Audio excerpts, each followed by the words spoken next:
No, you're right. Yeah, well, he had it was 43%, exactly. Now, let's look at the 2004, the first page.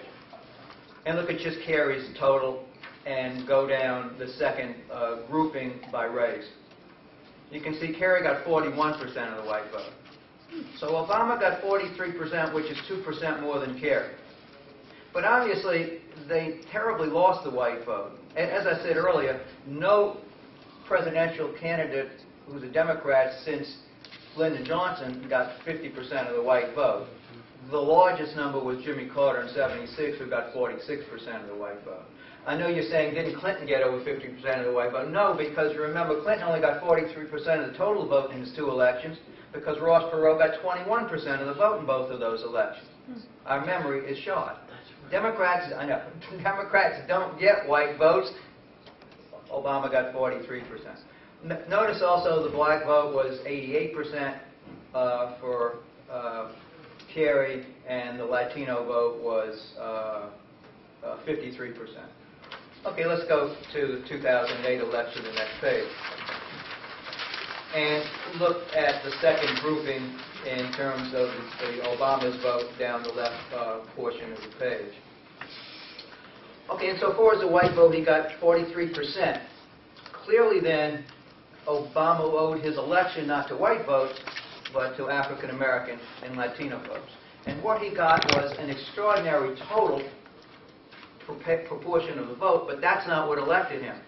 What elected him you don't see on this chart. What elected him was the turnout, not the proportion.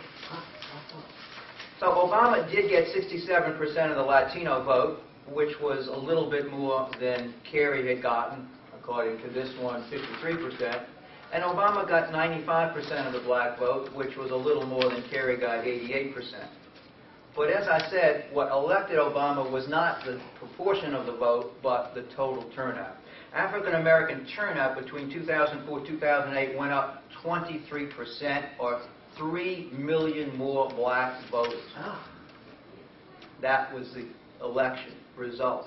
The Latino turnout went up significantly, and this might surprise you. White turnout in America in 2008 went down from white turnout in 2004.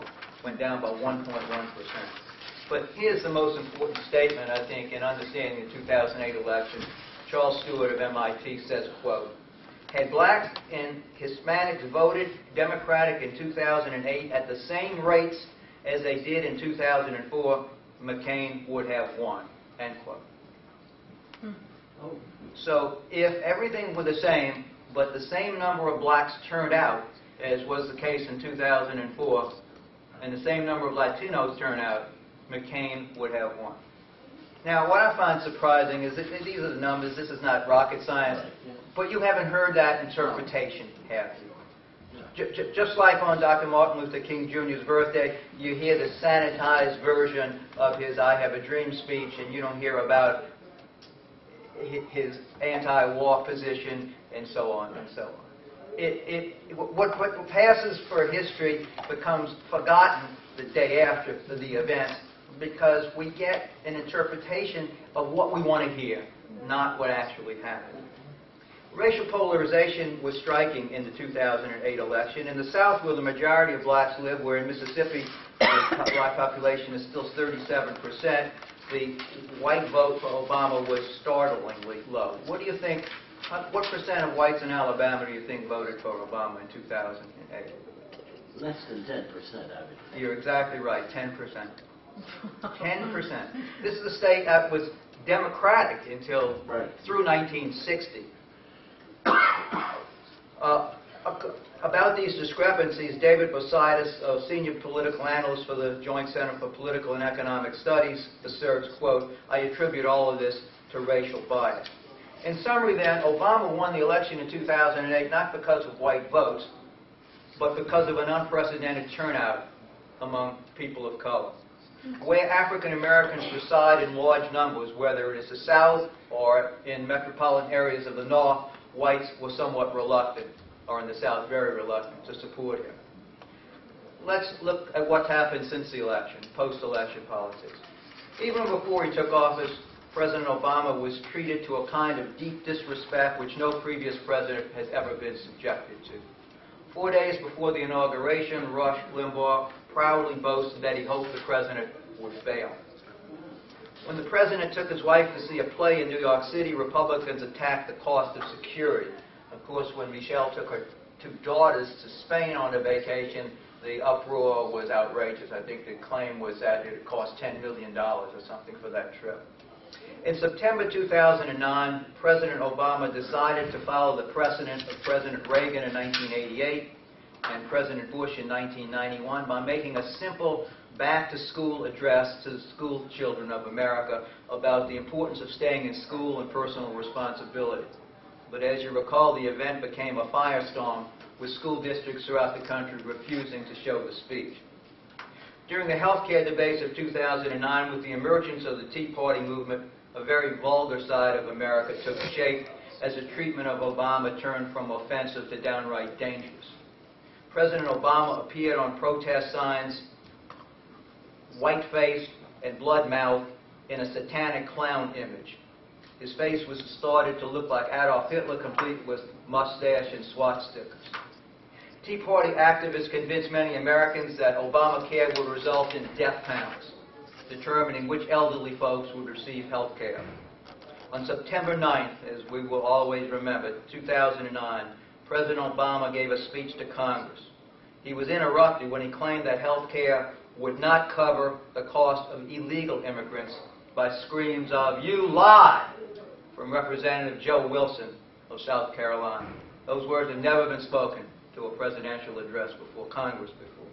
And on March 21st, 2010, demonstrators outside the U.S. Capitol, angry over health care reform, repeatedly hurled the N-word at legendary Congressman John Lewis of Atlanta and spat on Representative Emanuel Cleaver, my former mayor of Kansas City.